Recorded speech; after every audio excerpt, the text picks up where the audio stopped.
继续要来看是这个婚姻的蒜头开始咧采收，因为绩效真好，将做查拉的目标。大西分局来启动着互选的专案，甲守望相助队合作，加强巡逻，这警民同心，守护农民的心火。大西分局自3月初就开始启动互选专案，和地方的守望相助队来合作，执行巡蒜头田的工作。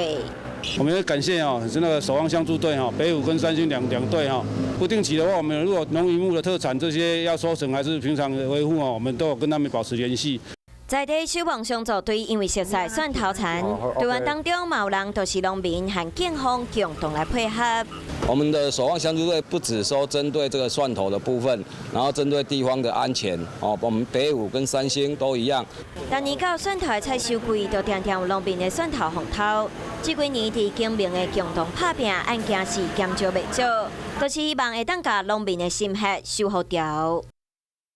Hello， 大家好，我是乃瑜，要教给大家2个任务。第一个，华视新闻的脸书专页，你按赞了吗？